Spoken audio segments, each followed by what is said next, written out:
SSLC പരീക്ഷയ്ക്ക് ശേഷം സ്കൂളിന്റെ പടിയിറങ്ങി വിദ്യാർത്ഥികൾ. അവസാന ദിനം സ്കൂളുകളിൽ അതിരുവിട്ട ആഹ്ലാദ പ്രകടനം പാടില്ലെന്ന പൊതുവിദ്യാഭ്യാസ വകുപ്പിന്റെ നിർദ്ദേശം മിക്ക സ്കൂളുകളും കർശനമായി നടപ്പാക്കി.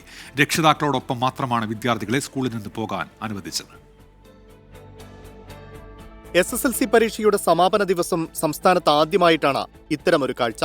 ജാഗ്രതാ നിർദ്ദേശവും കനത്ത നിയന്ത്രണവുമാണ് വിദ്യാഭ്യാസ വകുപ്പ് ഏർപ്പെടുത്തിയത്. മുൻകാലങ്ങളിൽ കെട്ടിപ്പിടിച്ചും കളർവാരി എറിഞ്ഞുമൊക്കെയാണ് വിദ്യാർത്ഥികൾ സ്കൂൾ പടിയിറങ്ങാറ്. ആ കാഴ്ച ഇത്തവണയുണ്ടായില്ല. ഷർട്ടിൽ പേരെഴുതിയും ചെറുതായി പരസ്പരം കെട്ടിപ്പിടിച്ചും അവർ പിരിഞ്ഞു.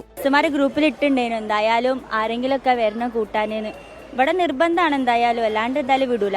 പരീക്ഷ കഴിഞ്ഞതിന്റെ ആശ്വാസം, അതേസമയം കൂട്ടുകാരെ പിരിയേണ്ടി വരുന്നതിന്റെ സങ്കടവും മുഖത്ത് പ്രകടം. സ്കൂളിന് പുറത്ത് പോലീസിന്റെ നിരീക്ഷണവും ഉണ്ടായിരുന്നു. കോഴിക്കോട് താമരശ്ശേരിയിലെ ഷഹബാസിന്റെ കൊലപാതകത്തിന്റെ പശ്ചാത്തലത്തിലാണ് കടുത്ത നിയന്ത്രണം ഏർപ്പെടുത്തിയത്.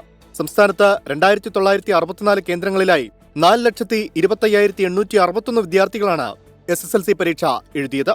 24 കോഴിക്കോട്.